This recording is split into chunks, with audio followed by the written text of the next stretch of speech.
नमस्कार साथियों, आप सभी का हार्दिक स्वागत, हार्दिक अभिनंदन।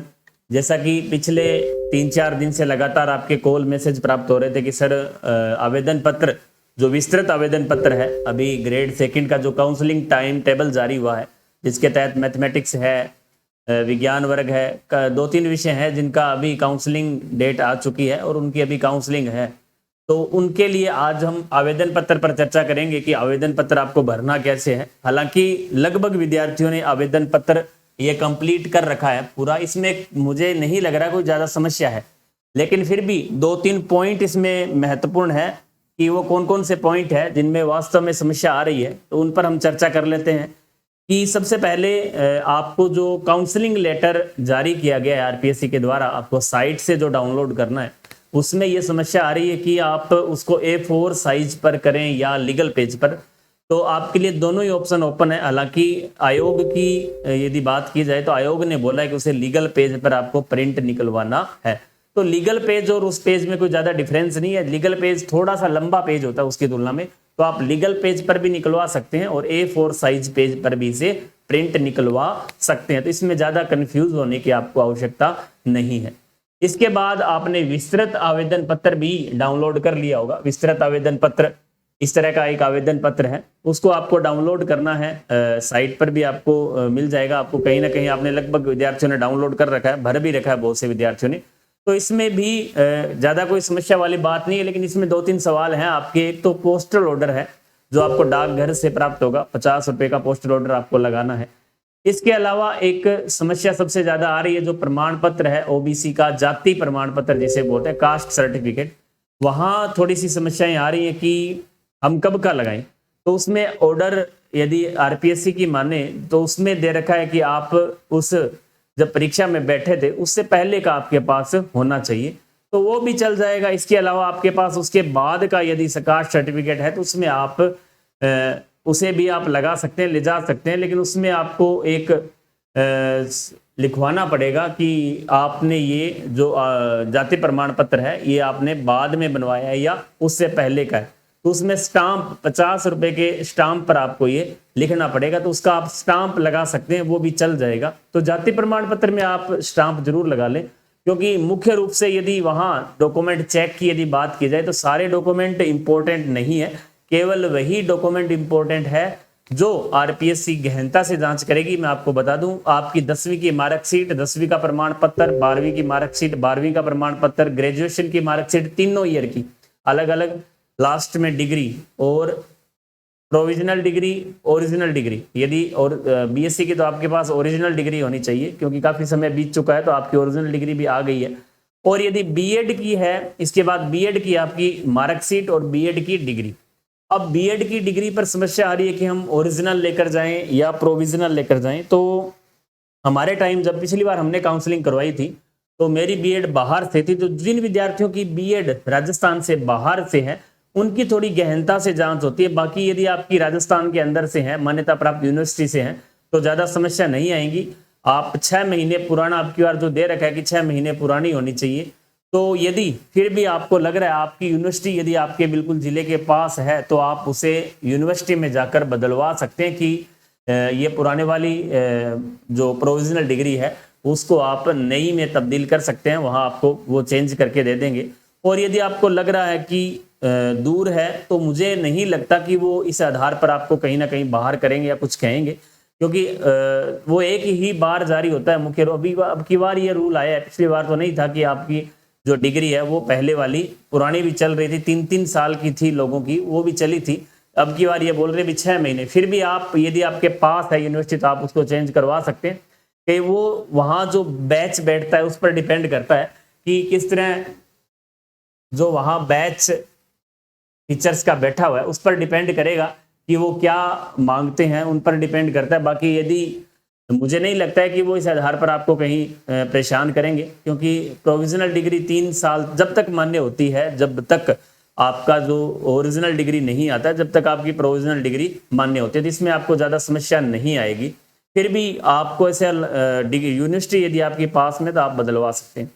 कई बार उन पर जो वहाँ बैच बैठा है उन पर डिपेंड करता है। वो कई बार ये भी कह देते हैं कि आपको दोबारा जमा करवाना पड़ेगा, तो आपको अजमेर जाने से बेहतर है कि आप यदि आसपास हैं तो आप चेंज करवा सकते हैं, वो ला सकते हैं, वहां जमा करवा दो एक एप्लीकेशन लिख के, और नई वाली जो प्रोविजनल डिग्री है वो आप प्राप्त कर सकते हैं यूनिवर्सिटी से। जिस यूनिवर्सिटी आपकी जो लग रही, कॉलेज में आपको नहीं मिलेगी, वो यूनिवर्सिटी जाना पड़ेगा जो भी आपकी यूनिवर्सिटी है।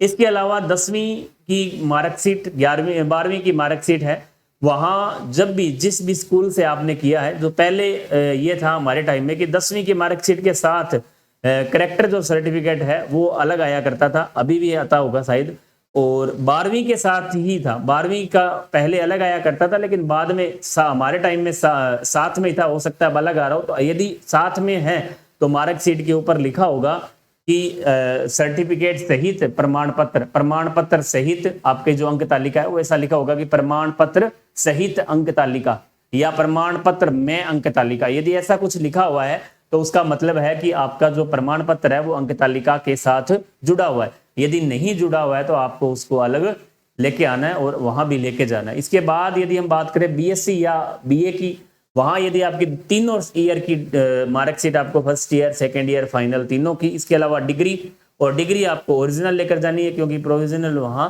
नहीं चलेगी, ओरिजिनल डिग्री आप लेके जाएं। इसके बाद बीएड की हमने आपको बात कर ली कि बीएड वाली यदि राजस्थान से बाहर है तो आपको 100% ओरिजिनल डिग्री लेके जानी पड़ेगी, और राजस्थान की है तो वो चल जाएगी। इसके अलावा आपने एमएससी कर रखी है तो एमएससी की भी आप वहां ध्यान रखें। जिन विद्यार्थियों ने एमएससी कर रखी है तो वो मार्कशीट और उनकी डिग्री, यदि डिग्री नहीं है तो प्रोविजनल डिग्री, और इसके अलावा जिनका सर्टिफिकेट, जो सर्टिफिकेट की बात की जाए तो अंतिम जो संस्था है आपकी उसका जो सर्टिफिकेट वहां मान्य होगा। तो आपकी अंतिम संस्था, जैसे आपने एमएससी कर रखी है तो आपका वहां का जो करेक्टर सर्टिफिकेट है लास्ट ईयर का वो लगेगा। यदि आप एमएससी की डिग्री नहीं जुड़वाते हैं तो आपकी बीएड वाला है जो चल जाएगा। दोनों में से एक आप कर सकते हैं क्योंकि कल को आपको जुड़वानी तो पड़ेगी, तो ये इजी रहेगा कि कल को आपको स्कूल में इसके लिए अलग से लेटर भेजना पड़ेगा। तो मैं आपसे रिक्वेस्ट करूंगा कि आप अभी जो अपनी डिग्री है, जितनी भी आपके पास मौजूद डिग्री है, तो उनको आप ऐड करवा लें, उनमें आपको कोताही नहीं बरतनी है। इसके अलावा सर्टिफिकेट आपका जाति प्रमाण पत्र है, जाति प्रमाण पत्र पर हम चर्चा कर चुके हैं। नया पुराना जो भी है वो आप लें। यदि आपको लग रहा है कि हमने नया बनवा लिया है तो उसके ऊपर आप स्टाम्प है जो 50 रुपए का एक बार लगा सकते हैं, उसमें लिखवा सकते हैं कि ये हमने अभी बनवाया है, परीक्षा के समय का नहीं है, अभी हमने बनवाया। तो वैसे उस पर लिखा जाएगा आराम से, तो आप वो नोटरी से लिखवा कर तैयार करा सकते हैं। इसके अलावा मूल निवास आपको पता है कि एक बार ही चलता है, लेकिन ये सभी मूल निवास और जो जाति प्रमाण पत्र है ये डिजिटल होने चाहिए। जो पुराने चलते थे, आजकल नया डिजिटल फॉर्म में ये बनते हैं, तो आप डिजिटल ले आए। और इसके अलावा आपको करेक्टर सर्टिफिकेट एक फॉर्मा जो बाजार में मिलता भी होगा कि टीचर से गजेटेड अधिकारी से करेक्टर सर्टिफिकेट तैयार करवाने, तो वो भी आप करवा सकते हैं। हालांकि आवश्यक डॉक्यूमेंट में ये नहीं है, यदि नहीं भी होते तो चल जाएगा, आप एक आधा ले आए बाजार से, उससे आप किसी भी गजेटेड या फर्स्ट ग्रेड टीचर से आप उसको साइन उस पर करवाने, मोहर लगा के उस पर साइन करवाने।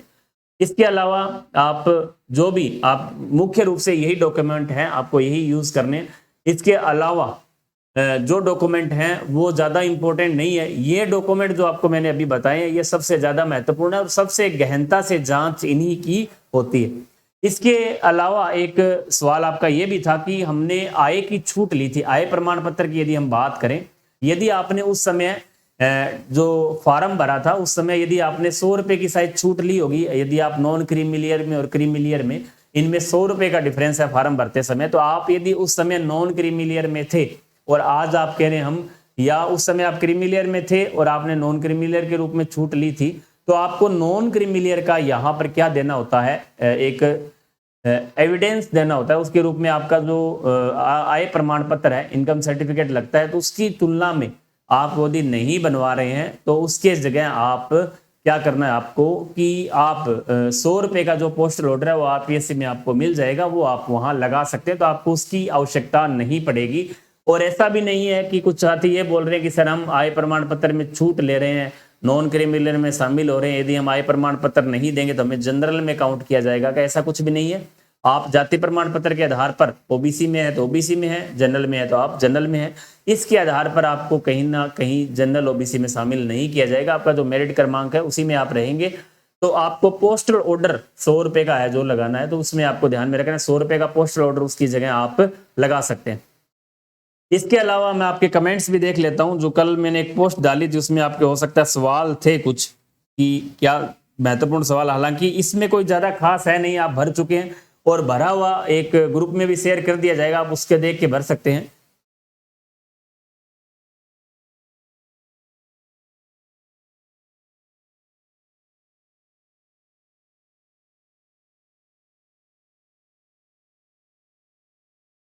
डीवी में आपके जो सवाल थे,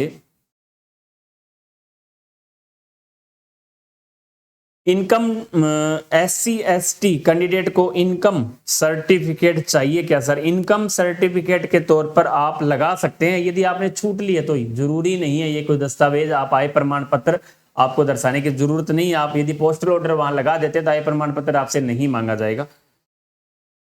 सर प्रोविजनल सर्टिफिकेट कितना पुराना चल सकता है? प्रोविजनल सर्टिफिकेट जब तक आपकी ओरिजिनल डिग्री नहीं आती है, जब तक का मान्यता थी अभी तक तो, लेकिन अब की बार एक नया रूल बता रहे हैं, तो आप नया रूल के तहत यदि आपको संभव है तो आप डिग्री ले जा सकते हैं चेंज करवा के, अन्यथा मुझे नहीं लगता इसमें कोई ज्यादा परेशानी आएगी। लीगल पेज को आपको भी बताया था कि आपका जो काउंसलिंग लेटर है लीगल पेज या A4 दोनों में से एक पर आप कर सकते हैं।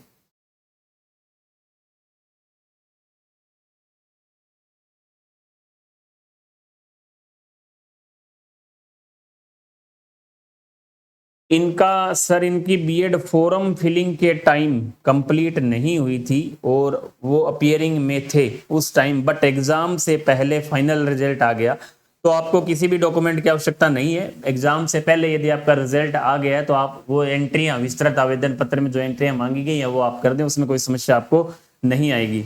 बीएड में आपने एडमिशन डेट सभी की आपको लगानी है, इसमें एक परफॉर्मा है जिसमें आपको 10वीं में एडमिशन आपने कब लिया और पास आउट कब हुए, पास आउट की जो डेट है वो आपको आपकी मार्कशीट में अंकित है, वहां सीरियल नंबर भी आपको मार्कशीट में ऊपर दिए होंगे, तो वो भी आपको क्रमांक है जो लगाने हैं वो सभी में है। आगे एक परफॉर्मा है इसमें जिसमें आपने किस वर्ष उसको पास किया, कौन से स्कूल से पास किया, कब आपने एडमिशन लिया और कब आपकी जो कंप्लीट हुई, तो दोनों डेट आपको सब में 10वीं में 12वीं में बीए ग्रेजुएशन में या बीएड में भी आपको वो डेट मेंशन करनी पड़ेगी।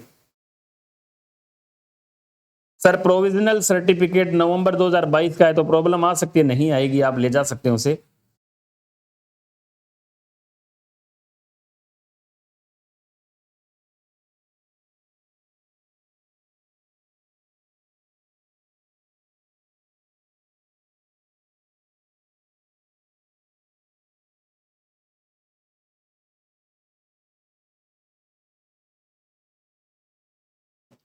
अटेस्टेड जो आपको करवाना है अटेंशन फोरम में वो आपको लेक्चरर से ही करवाना है, या प्रिंसिपल या लेक्चरर पोस्ट के जो गवर्नमेंट कर्मचारी है उनसे ही करवाना है, प्राइवेट कर्मचारी उसको नहीं कर सकते, तो आप गवर्नमेंट कर्मचारी से करवाएं इसे। ये जो आपके मुख्य रूप से सवाल थे। इसके अलावा जो गवर्नमेंट कर्मचारी हैं जो अभी सेवाएं दे रहे हैं स्कूल में, एलडीसी के पद पर हैं, लैब असिस्टेंट है या जिस भी पद पर है, तो उनको स्कूल से जब भी वो एक ऐसा प्रमाण पत्र आपको सेवा प्रमाण पत्र के नाम से वहां आपको बनवाना है, वो प्रिंसिपल के पर डिपेंड करता है, उसका कोई परफॉर्मा मुझे नहीं लगता कोई परफॉर्मा उसको, तो आप लेटर पेड जो स्कूल की लेटर पेड है उसके ऊपर भी आपका जो सेवा काल है वो उस वहां से दर्शा सकते हैं। सेवा काल उससे आपको लेटर पेड पर भी प्रिंसिपल लिख के दे सकता है, उसमें प्रिंसिपल की मोहर लग जाएगी तो वो मान्य होगा। यदि स्कूल की लेटर पेड पर आप ऐसा लिख कर लेके जाते तो वो भी पूर्ण रूप से मान्य है। यदि उसका कोई परफॉर्मा है तो आप परफॉर्मे में भी कर सकते हैं, हालांकि लेटर पेड वाला भी आपका पूर्ण रूप से मान्य रहेगा। इसके अलावा यदि हम बात करें आवेदन पत्र पर, आवेदन पत्र पे सबसे लिखा हुआ है कि आवेदन पत्र के साथ सचिव लोक सेवा आयोग के नाम से 50 रुपए का पोस्टल ऑर्डर आपको लगाना है, तो आपको पोस्ट ऑफिस में ये मिल जाएगा, वहां आप 50 रुपए का एक पोस्टल ऑर्डर सचिव राजस्थान लोक सेवा आयोग के नाम से आपको लिखना है। इसके अलावा सेकंड पर आपको देखो इस आवेदन पत्र पे नीचे चलते तो रोल नंबर आपको यहाँ अंकित करना है, आवेदन पत्र क्रमांक आपको यहाँ नोट करना है, मेरिट क्रमांक है नहीं, पोस्टल ऑर्डर का नंबर आपको यहाँ नोट करना है, विज्ञापन शुद्धि पत्र संख्या, ये आपको आपकी विज्ञापन जो आपका एडवर्टाइजमेंट जब जारी हुआ था, आपकी विज्ञप्ति जब जारी हुई थी उसमें ये लिखा हुआ है परीक्षा वरिष्ठ अध्यापक माध्यमिक शिक्षा, इस तरह से है। वो पद कोड भी आपको वहां मिलेगा, क्रम संख्या पद कोड आपका सेकंड ग्रेड का 05 है, विज्ञान के जो विद्यार्थी हैं उनका। पद का नाम वरिष्ठ अध्यापक है, विभाग का नाम माध्यमिक शिक्षा, आपको बताइए। इसके अलावा नीचे यदि हम चलें आरक्षण वर्ग की ओर, तो यहाँ आप आराम से भर सकते हैं। यदि इसमें आप ओबीसी में है तो क्रीमिलियर लेयर में, नॉन क्रीमिलियर में आपको भरना है। इसके अलावा जन्म स्थान और मूल निवास, आप जन्म स्थान, राज्य, जिला, तहसील और अन्य जो गांव का नाम वगैरह वो आप नोट कर सकते हैं, यहाँ लिख सकते हैं। इसके अलावा यदि हम बात करें अतिरिक्त श्रेणी में, ये आपको कॉलम खाली रखना है, यहाँ कुछ भी नहीं भरना। इसके बाद आप यहां से आपको ब्लॉक मतलब बड़े कैपिटल लेटर के अंदर हिंदी और अंग्रेजी में दोनों में आपको नाम लिखने हैं। यहाँ आपका नाम आएगा, नीचे इंग्लिश में लिखना है, पिता का नाम हिंदी में, अंग्रेजी में, माता का नाम हिंदी और अंग्रेजी में।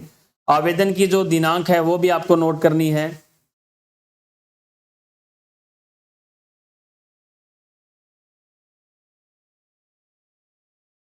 अब देखो आगे हम देखें इसमें वैवाहिक स्थिति, यदि आप अविवाहित है तो आपको यहाँ टिक करना है, विवाहित है तो आपको यहाँ टिक करना है। ये जो भी कैटेगरी है आपको उसके नीचे टिक का निशान लगाना है। विवाह होने पर आपको विवाह का जो प्रमाण पत्र है वो भी आपको वहां संतान संबंधी प्रमाण पत्र और विवाह का प्रमाण पत्र का आपको उल्लेख करना पड़ेगा। दोनों अलग अलग दे रखे हैं। ये आपका संतान संबंधी विवरण आपको यहाँ देना है। इसके अलावा आपका पत्र व्यवहार का पता, ये कई बार विद्यार्थी पूछते हैं कि पत्र व्यवहार का जो पता है वो आपको जो आपने फॉर्म भरा था उस टाइम जो दिया है उसको आप चेंज भी कर सकते हैं, कोई जरूरी नहीं है, वहां आपने अलग लिखा है। यदि आप अब आपका घर का जो पता है वो आप दे सकते हैं, क्योंकि आजकल सब कुछ ऑनलाइन है, ऑफलाइन आपको डाक नहीं भेजी जाती है, फोन पर आपको सूचना मिलती है, तो ऐसा कोई इसमें जरूरी नहीं है। आप आराम से जो भी आपको उचित लगे वो आप पता लिख सकते हैं। मोबाइल नंबर, ईमेल आईडी आपको लिखना अनिवार्य है। मोबाइल नंबर और ईमेल आईडी बहुत महत्वपूर्ण है, क्योंकि जो भी आपको सूचनाएं मिलेगी वो मोबाइल नंबर या ईमेल पर ही मिलेगी। इसके अलावा शैक्षणिक योग्यता, अब यदि हम शैक्षणिक योग्यता की हम बात करें तो यहाँ आपकी जो शैक्षणिक योग्यता है उसको एक क्रम के हिसाब से यहाँ मेंशन किया गया है। मैट्रिक मतलब 10वीं क्लास आपने किस बोर्ड से कौन से वर्ष प्राप्त की है। इसके अलावा विषय कौन कौन से हैं, प्राप्तांक क्या है, कोर्स की अवधि कितनी रही, प्रयास की संख्या क्या रही, मतलब आपने 1 साल में पास किया, 2 साल में किया, यदि 3 साल में किया, वो सब आपको लिखना है। लगभग की आपको लगभग विद्यार्थियों का शायद यहाँ एक ही आएगा यदि आपने 1 साल में किया। कोर्स की जो अवधि है, आपने 10वीं की कोर्स की अवधि 1 साल है, 12वीं के कोर्स की अवधि भी 1 साल है। इसके अलावा जो आपका बीएससी है उसकी अवधि 3 साल है। एमएससी यदि आपने कर रखी है तो आपकी कोर्स की अवधि 2 साल है। तो बीएड भी आपने यदि कर रखी है, पहले 1 साल थी और 2015 के बाद 2 साल की है, तो आप वो इस तरह से लिख सकते हैं। इसके अलावा जो ऐच्छिक विषय, इसमें ऐच्छिक विषय आप पहले में सभी लिख सकते हैं। मैट्रिक हाई जो 10वीं का है उसमें आपको सभी लिखना है। इसके अलावा सभी, जैसे हिंदी में आपको लिखना है सभी। इसके अलावा हाई सेकेंडरी है, उसमें आपका साइंस के जो विद्यार्थी हैं, जीव विज्ञान है, भौतिक विज्ञान है, या मैथ के जो विद्यार्थी हैं वहाँ मैथमेटिक्स आ जाएगा, भौतिक विज्ञान, मैथमेटिक्स और रसायन विज्ञान। इसी तरह आपने कॉलेज में भी इसी तरह लिखना है आपको, वनस्पति विज्ञान, प्राणी विज्ञान, रसायन विज्ञान। इसी तरह आपको जो यदि आपने एमएससी यदि कर रखी है, रसायन विज्ञान, जीव विज्ञान, जिससे भी आप एमएससी है वो लिख सकते हैं। इसके अलावा आपने जो बीएड की है वहां आपके 2 सब्जेक्ट आपने जो भी चूज कर रखे हैं उनका, कई बार विद्यार्थियों ने ऐसा भी एक सवाल पूछा गया था कि सर हमने जो हमारा फॉर्म फिल किया था उस समय हमने बीएड के विषय अलग लिखे थे, अब अलग है, तो उससे कोई खास फर्क नहीं पड़ेगा, क्योंकि उनके पास बीएड की जो मार्कशीट है उनके पास रहेगी, वो देख सकते हैं, तो वो आप छोड़े। अब जो आपकी बीएड की जो मार्कशीट है उसमें जो विषय लिखे हुए हैं वो आप यहाँ उस चीज को आप छोड़ दें कि आपने फॉर्म में क्या भरा था, फॉर्म वाला कोई नहीं देखेगा। हालांकि आपका जो पहला पेज है वहां लिखा हुआ आएगा कि जो काउंसलिंग लेटर आपने निकाला है उस पर वो सब कुछ लिखे हुए ऐड किए हुए हैं, तो आप उन, हालांकि उसमें कोई ज्यादा समस्या वाली बात नहीं, आप यहाँ सही भरें। यदि वहां आपने कोई गलत सूचना भर भी रखी है तो कोई खास बात नहीं है, यहाँ जो सूचनाएं हैं वो आपको एकदम सही तरीके से भरनी है। इसके अलावा आपको सब चीजें समझ में आ गई होगी इसमें कि प्राप्तांक, जैसे बोर्ड और विश्वविद्यालय का नाम। अब बोर्ड आपका क्या है, माध्यमिक शिक्षा बोर्ड है, वर्ष किस वर्ष आपने उसको पास किया है, जैसे आपने 12वीं 2009 में, 11 में, 13 में, इस तरह आपको उसको लिखना है। कुल प्राप्तांक, और कुल प्राप्तांक कितने हैं आपके, 352 है, 350 है, कितने में से, 600 में से, उसको बटे में लिखना है। प्राप्तांकों का प्रतिशत आपको निकाल के यहाँ लिखना है। श्रेणी ग्रेड फर्स्ट से फर्स्ट डिवीजन है, सेकंड डिवीजन है, थर्ड डिवीजन है, वो आपको लिखनी है। ऐच्छिक जो विषय है, कोर्स की अवधि या प्रयासों की संख्या। इसके अलावा यदि हम बात करें इंटर्नशिप यदि लागू हो तो इस चीजें, ये सब चीज अपने खाली रहेंगी, यहाँ कुछ भी नहीं भरना है आपको, सारी चीजें खाली हैं, अपने काम की चीजें नहीं है।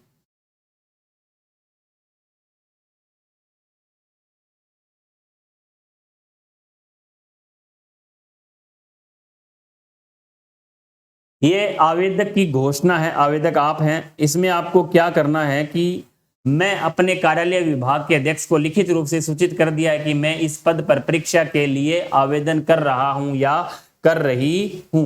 यहां आप लिखना है लागू नहीं है, यह चीज यहां लिखनी है आपको, लागू नहीं है। इसके अलावा यहां आपको स्थान और दिनांक, जिस दिन आप जाएंगे उस दिन की दिनांक और स्थान आप लिख सकते हैं। यहां आपके आवेदक के हस्ताक्षर है। ये बहुत महत्वपूर्ण है। संलग्न सूची प्रपत्र 2, संलग्न सूची प्रपत्र 2, इसमें आपको क्या करना है, ये सबसे महत्वपूर्ण है। यहां आपको कंफ्यूजन भी रहेगी क्योंकि अंक पत्र मतलब इसी क्रम में आपको 10वीं 12वीं कॉलेज जो बीएससी है, बीएड है और एमएससी है, इन चीजों को आपको क्रम में लिखना है, जारी क्रमांक व दिनांक। अब जो क्रमांक है वो आपकी मार्कशीट के ऊपर दिए होंगे, 10वीं में, 12वीं में, कॉलेज वाली में, सब जगह आपको दे रखे हैं। सबसे पहले आपको जारी क्रमांक लिखने हैं, क्रमांक के बाद नीचे उसकी डेट मेंशन करनी है, जो आपकी मार्कशीट में नीचे की साइड दे रखी होगी कि ये डेट, इस डेट को आपका जो है रिजल्ट आया था, वो डेट वहां दे रखी होगी। इसके अलावा संलग्न संख्या आपको क्या लिखनी है, जैसे सभी में संलग्न संख्या यहाँ 1 आएगी, 1 आएगी, 1 आएगी। इसके अलावा जो बीएससी है वहां 3 आएगी। इसके अलावा उपाधि स्नातक बीएससी वाले में आपको क्या लिखना है, 3। इसके अलावा सभी में 1 1। अब आपका जैसे एग्जाम्पल सेकेंडरी से हम देखें तो सेकेंडरी में आपको संलग्न संख्या क्या लिखनी है, 1 लिखनी है। इसके अलावा आपको प्रमाण पत्र इसका है तो आपको 1 लिखना है। सीनियर सेकेंडरी की यदि हम बात की जाए तो वहां भी आपको 1 लिखना है। प्रमाण पत्र यदि आपका है तो वहां भी 1 लिखना है। इसी तरह बीएससी की हम बात करें तो वहां 3 मार्कशीट आपके पास है, first year, second year, third year, तो आपको वहां 3 नोट करना है। इसी तरह डिग्री जो आपकी है उसको, जैसे बीएससी की जो डिग्री है वो वहां 1 लिखी जाएगी। इसके अलावा फिर वापस आपकी अधिस्नातक मतलब एमएससी आपने किए तो वो 2 साल किए तो वहां 2 लिखा जाएगा। आपकी डिग्री वापस 1। इसी तरह बीएड की अंक तालिका यदि आपकी 2 साल की है तो 2, 1 है तो 1, डिग्री में वापस 1। इसी तरह चरित्र प्रमाण पत्र, ये सब क्रम आपको इसी तरह सब भरने हैं। इसके अलावा ये जो मेन यहां तक आपके आगे, इसके अलावा अन्य में आपका जाति प्रमाण पत्र आ जाएगा, मूल निवास आ जाएगा। इसके अलावा आय प्रमाण पत्र यदि आपके पास है तो आय प्रमाण पत्र, इस क्रम में आपको इनको करना है। वो क्रम आपका अलग हो सकता है, जैसे पहले आप मूल निवास लिख दो, जाति प्रमाण पत्र लिखो, किसी भी तरीके से आप इसको लिख सकते हैं। तो इसमें कोई ज्यादा समस्या नहीं है, सारी चीजें आपकी मार्कशीट के ऊपर दे रखी है। कार्यालय टिप्पणी ये आपको नहीं भरना है। शिक्षा संबंधी प्रपत्र 3 ये भी आपको नहीं भरना है, नील कर सकते हैं आप इसको। इसके अलावा नीचे एक अभ्यर्थी की संक्षिप्त में चेकलिस्ट, यहां आपको ये दे रहा है, अभ्यर्थी की अनिवार्य शैक्षणिक योग्यता विज्ञप्ति में निर्धारित योग्यता में सर्वथा अनुरूप है या उससे भिन्न है किंतु समकक्ष है, सर्वथा अनुरूप है, इस पर आप टिक कर दें। इसके अलावा नीचे वाले में भी आवेदन की अंतिम तिथि तक प्राप्त कर ली आपने शैक्षणिक योग्यता, इसको टिक कर सकते हैं। इसके अलावा इसको सही, इसको क्रॉस। इसके अलावा क्या अभ्यर्थी अनिवार्य शैक्षणिक योग्यता आयोग की परीक्षा तिथि तक उत्तीर्ण है, तो आपको इसको टिक करना है। हालांकि इन चीजों में आप यदि लागू नहीं है शब्द लिखते हैं तो भी सही है, बाकी आप टिक भी कर देते हैं तो भी आपको कोई दिक्कत नहीं है। कोई मेन लिस्ट में नहीं आती, इसको कोई चेक नहीं करेगा, वहां ज्यादा डीपली नहीं देखी जाएगी ये चीजें। ये मूल निवासी है या नहीं है, हाँ है तो हाँ, नहीं है तो यहाँ नहीं आ जाएगा। ये सब चीजें आपको क्रॉस और इसको करना है। इसके अलावा हम नीचे चलते हैं। यहां अभ्यर्थी की विज्ञप्ति में निर्धारित आयु, अब जैसे आपको अभ्यर्थी की विज्ञप्ति में निर्धारित आयु क्या है, और अधिकतम और न्यूनतम, न्यूनतम और अधिकतम में आपको पता होगा यहाँ 21 है, यहाँ 40 रहेगी।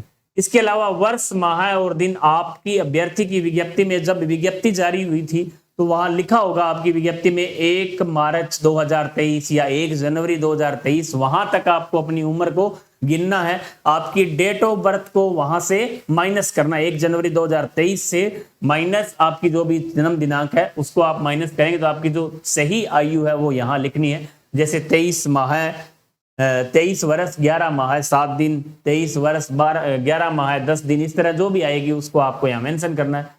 इसके अलावा यदि हम नीचे की तरफ चलें तो इंपॉर्टेंट है अटेंशन फॉर्म।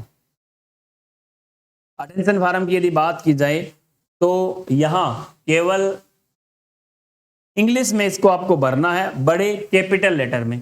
आपको पूरा का पूरा बड़े और कैपिटल लेटर में इंग्लिश में आपको इसको भरना है अटेंशन फॉर्म को। इसमें केवल आपका नाम है, आपका एड्रेस है, पिन कोड है, मोबाइल नंबर है, जो भी आपका फुल एड्रेस इसके अंदर भरना है। और वापस नीचे वही डेट ऑफ बर्थ जो आपने ऊपर लिखी है वो आपको भरनी है।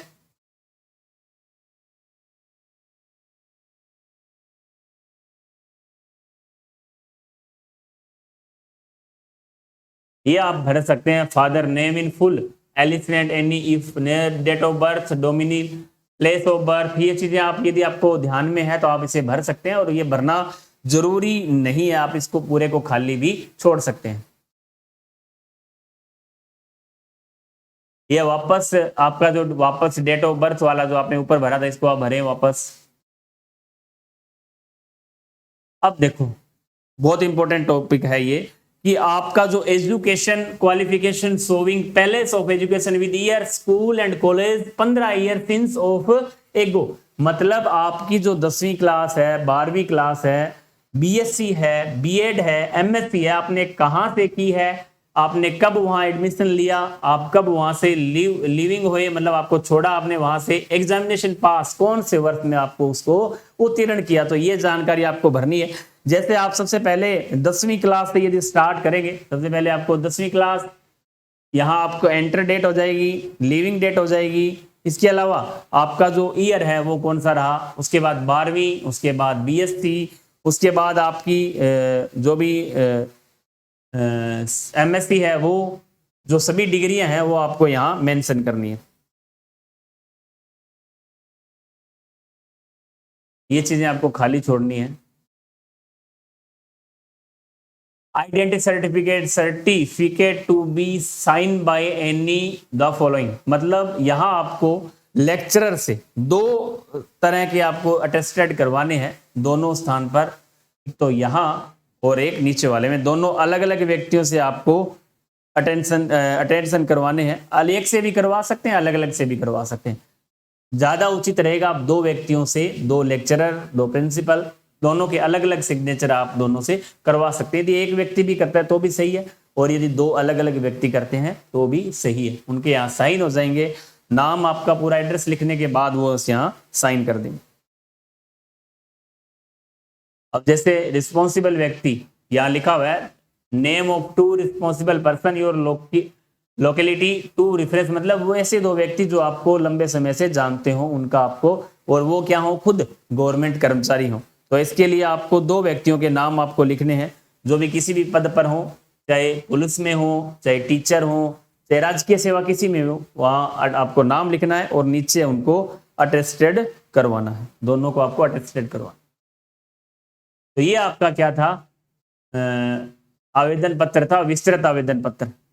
तो इसमें मुझे नहीं लगा था कि आपको कोई समस्या आएगी, फिर भी यदि इसमें समस्या आएगी तो हम इस भरा हुआ आवेदन पत्र ग्रुप में शेयर कर देंगे, उसको देखकर आप भर सकते हैं। मुख्य रूप से जो चीजें हैं वो है कि आपके जो मुख्य डॉक्यूमेंट है उनमें गलतियां नहीं होनी चाहिए, और जो शपथ पत्र आपको 1-2 आपने मांगे हैं, अब बहुत से ऐसे शपथ पत्र है जो आपको वहां नहीं लेके जाने हैं। जब आप ज्वाइनिंग करते हैं उस समय वो शपथ पत्र धूम्रपान संबंधी है, या आपका जो अन्य शपथ पत्र हैं जो आप ज्वाइनिंग करेंगे उस समय काम में आते हैं, यहाँ आपको ऐसे कोई शपथ पत्र वहां नहीं मांगे जाते, तो आप वो शपथ पत्र ना लेके जाएं, उनको आपको ले जाने की आवश्यकता नहीं है। इसके अलावा जो आप काउंसलिंग लेटर डाउनलोड करेंगे उसमें भी प्रपत्र 1, प्रपत्र 2, 3 चीजें हैं, 3 पेज हैं। एक पेज पर तो आपका सामान्य परिचय दे रखा है, दूसरे पेज पर प्रपत्र फर्स्ट है, प्रपत्र सेकंड है, तो उनको भी आपको भरना है। हालांकि डिटेल केवल वो ही भरी जाएगी जो आप इसमें भर चुके हैं, नई डिटेल ऐसा कुछ भी नहीं है कि नए रूप से कोई हो। जो प्रपत्र आपने यहाँ भर रखा है वही प्रपत्र आपका वहां रहेगा, उसको लेटर ऑफ काउंसलिंग बोलते हैं। उसी को ही लीगल और A4 साइज का जो आप पूछ रहे थे उसको आप लीगल पेज पर निकलवाना चाहे लीगल पेज पर, A4 साइज पर निकलवाना चाहे तो A4 साइज पर। जिसमें प्रपत्र 1 है उसमें शैक्षणिक योग्यता का कॉलम है, आपका जो सेकेंडरी है, सीनियर सेकेंडरी है, आपकी ग्रेजुएशन है, आपकी पोस्ट ग्रेजुएशन है, आपकी बीएड है, जो भी आपकी डिग्रियां हैं उनको आपको सब्जेक्ट, पासिंग ईयर और संलग्न पृष्ठ संख्या। संलग्न पृष्ठ संख्या का मतलब है आपको किस क्रम में, 1 नंबर पर, 2 नंबर पर, जैसे सबसे पहले आप सेकेंडरी की लग रहे तो उसके आगे 1 आ जाएगा, उसके बाद सीनियर सेकेंडरी है उसके ऊपर 2 आ जाएगा, 3, इस तरह वो चलते जाएंगे कि आपको उसी तरीके से उसको फिल करना है। तो आप इसको आराम से भर सकते हैं काउंसलिंग लेटर को भी। लेकिन फिर भी कुछ साथियों को इसमें समस्या आ रही है, तो आपको करना क्या है, जो भी आपको लग रहा है कि ये मुझे नहीं आ रहा है तो उसको आपको गलत नहीं भरना है। आप जब भी काउंसलिंग के दौरान जाएंगे तो वहां आप पूछ के भी ऐसे कुछ कॉलम यदि आपको छूट जाते हैं तो आपको बेस्ट शर्त एक है कि आपके पास डॉक्यूमेंट कंप्लीट होने चाहिए। 11 10वीं, बार बार बता रहा हूं, आपको मुख्य रूप से ध्यान रखना, आपको 12वीं की 10वीं की मार्कशीट, उन दोनों के सर्टिफिकेट, बीएससी की तीनों मार्कशीट, डिग्री उनके सर्टिफिकेट, और बीएड की डिग्री, बीएड की प्रोविजनल डिग्री तो प्रोविजनल डिग्री, उनकी मार्कशीट और अंतिम वर्ष का सर्टिफिकेट, ये मुख्य रूप से डॉक्यूमेंट आपको ध्यान में रखने। बाकी कोई भी समस्या वहां नहीं आएगी, आप वहां जाकर भी फॉर्म को फिल कर सकते हैं, देखकर आपको खूब टाइम मिलेगा वहां। तो आप ये ना सोचें कि हम वहां, मेरे को ऐसे कोई समय, बहुत से साथी ऐसे भी सोच रहे, घबराए हुए हैं कि सर पता नहीं क्या होगा। तो मैं आपको बता दूं, मैं 2-3 बार जा चुका हूं आरपीएससी काउंसलिंग के लिए, तो ऐसी कोई समस्या वहां नहीं रहती है।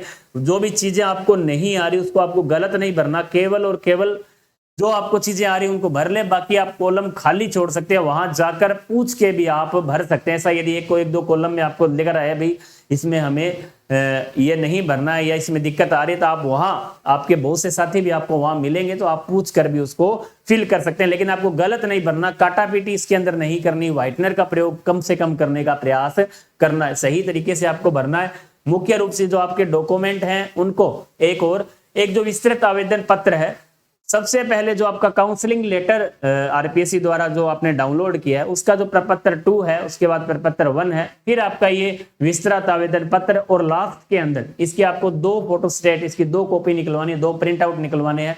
एक प्रिंट भरने दोनों को पेन से है, फोटोकॉपी आप एक इसका जो प्रिंट आउट है वो भरकर आप अपने पास एक रख सकते हैं। उसका जो आपने ये भरा है पेन से आप 2 भर लें, उसका एक प्रिंट आउट निकलवाकर, फोटोकॉपी निकलवाकर आप खुद के पास रख सकते हैं।